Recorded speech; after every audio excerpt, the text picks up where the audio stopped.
now dropping down to $9,600.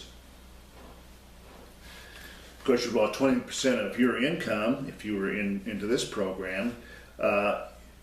You're at $12.2 thousand, where you were when the downturn occurred. Now, a question you might ask is, can the market drop 20%? Yes, it can. It has before, and it probably will again. So the equity index strategy is a way to protect your money, protect the interest that you've earned, and so that you're waiting out the recovery period that you see here and not having lost a penny. So when the recovery period ends, you start where you left off, $12,200. Pretty nifty, huh? Now, kind of interesting here, and I want to kind of change a little direction here, but you can win the interest rate game, and you can win the inflation battle. Those two battles, rate of return battle, rate of inflation battle. But there's a third battle that we still have to keep in mind, and that is the tax battle. Now let's take a look at this demonstration here. Now there's a little story here, and from what I'm told, this is an actual story. A young man, 30 years old, decides that he wants to have $1 million when he retires at 65. So he figures out he should go down to the bank, talk to a smart banker, and figure out how much he has to save every month. So he does just that.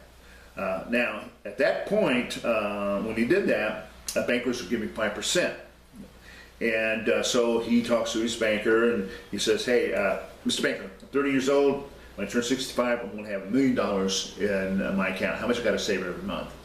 The banker takes his calculator, punches in a few numbers, and he comes up with $1,639.29 every single month until you're 65. Well, the young man's eyes glazed over. He got up, turned around without saying a word, walked out the door, never saved a penny. And as a matter of fact, I was told that he has been seen working at the Walmart on the west side of town here. Now, let's say that young man had gotten a 10% return on his savings here. Now, that would have dropped his monthly savings to, let's round it off to $900. But we're still talking about a non-tax deferral type of account. So let's take a look at this example where the young man's getting 10%, but on a tax deferred basis. That means the money is growing much, much faster.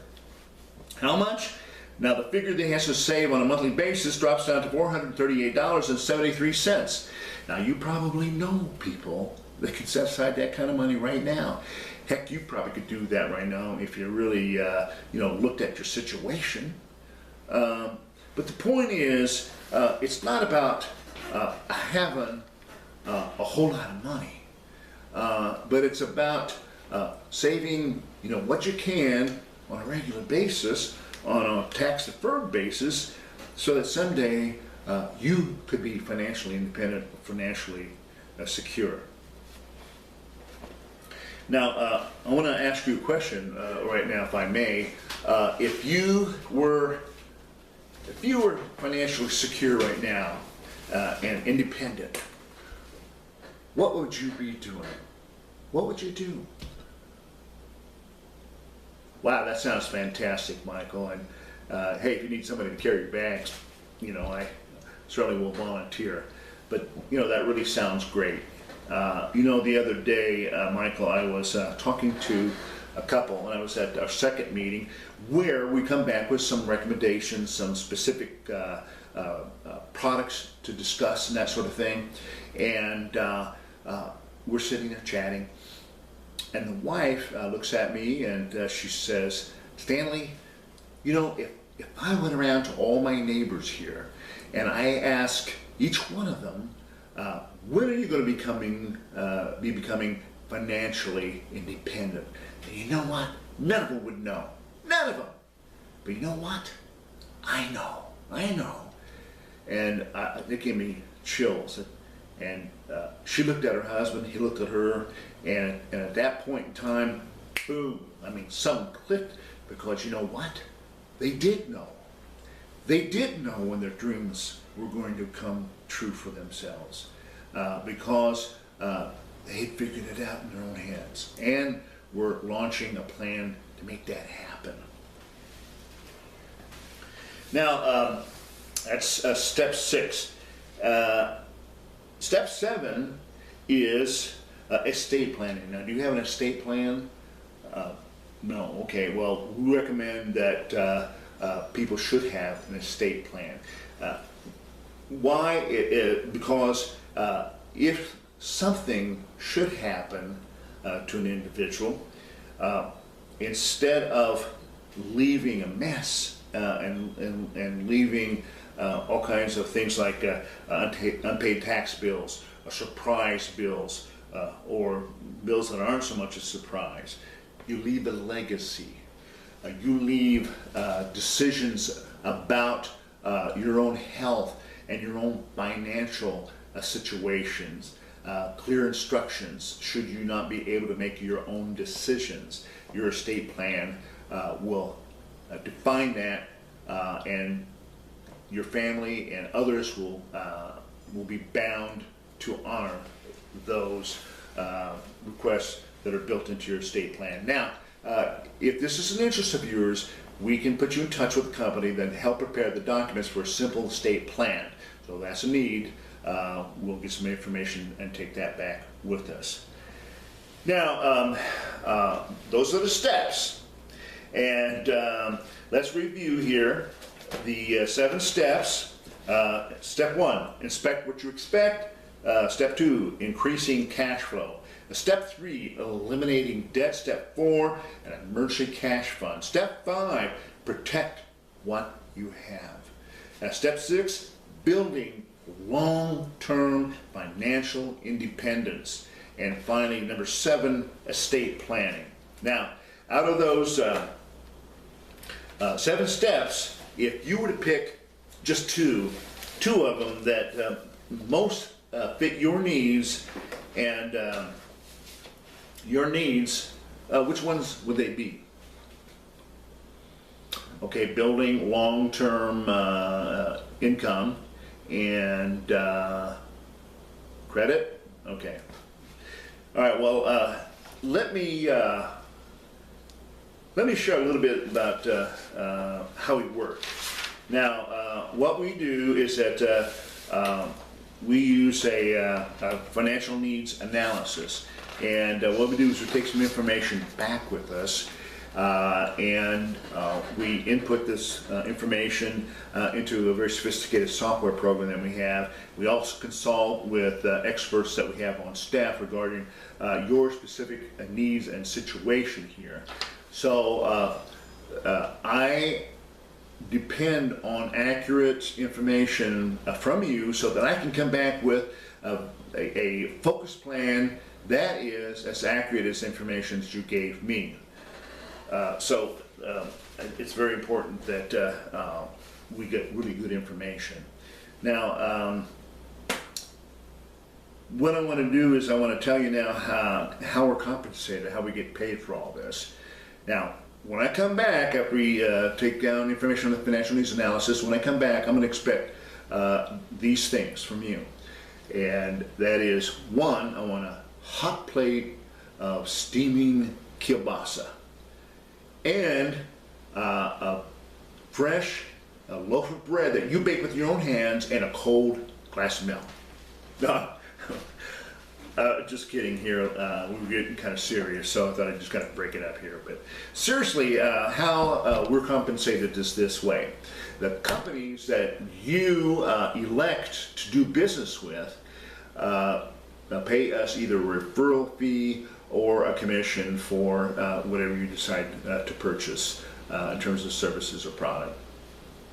So you pay me nothing for all the services that I will be rendering to you. So it's a kind of a win-win situation for everybody. For the companies that you choose to do business with, and you, because there's no out-of-pocket expense for me, and I can help you without us being voices for you for their services. So it's a great little program now. Now, the question I have for you right now is that, hey Michael, is that if I come back in our next appointment, and I've got a good plan for you, I've got products that meet your needs and solve all your needs and your priorities, is there any reason that we couldn't do some business? Fantastic. I love to hear that. Maybe I feel like I did my job. Now, if I come back on our second meeting and we're able to do some business and it meets all your expectations, is there any reason why you couldn't give me a couple names of people that you think might benefit from this information that we've shared with you today? Excellent. I really, really appreciate that. So, very quickly, so I can get out of here, let's fill out our financial needs analysis. Now, I've got your name and your spouse's name, right? And let's see, your date of birth, okay, 3/21/81, and your spouse's birth, okay, that's 1/9/81, and the cell phone, okay, that's 290-656-2121, okay.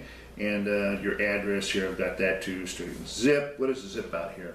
Okay, that's 53719. Great. Now, you talked about eliminating debt, so we'll check that, and long-term savings, we'll check that one too. So let's take a look at some of the things that you might have out there outstanding, that is, so I can get an idea. Okay, you got a mortgage? No, okay, no mortgage, so that means you don't have a second. I got an auto loan, and what is that? Okay, you got $7,000, okay, great. Any other loans? A student loan, okay, and what's that? Okay, you got $4,900 on that. Credit cards, what do you think, combined? Okay, so about $5,000 on your credit cards, okay, great.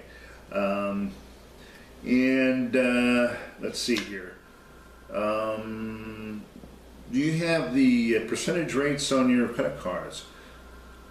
Okay, well, we can get that later too, but you think it's 7% on the auto loan and 9% on the credit cards. Then you've got another loan here, you said, and you think that is also 8.5%. Great. Now, do you pay extra on any of these loans every month? Yes. Okay, so you're actually paying extra on all your loans. Great, fantastic. It's good to know. That's really probably a very good strategy for you right now. Now, long-term savings. What kind of assets do you have out there? Things like 401ks or IRAs or Roths or annuities, mutual funds, stocks, bonds, things like that. Okay, you got a 401k, and you've got how much in there, you think? About 12,000? Okay, great. Matching details. Yes, you do have getting matching on the 401k from your employer. Okay, great. And when did that start? 9/2/13. Great, I'll write that down. Now, are you satisfied with the rate on that? And is that money sacred? No, it's not. Okay, great. Savings, you got about $1,500 in savings. And are you satisfied with the rate that you're getting on your savings? No. Is that money sacred? In other words, can you do something with that money other than keep it in the bank? Okay, so that's not sacred either. Okay, fantastic. Well, anything else you want to share with me here? Okay, you've got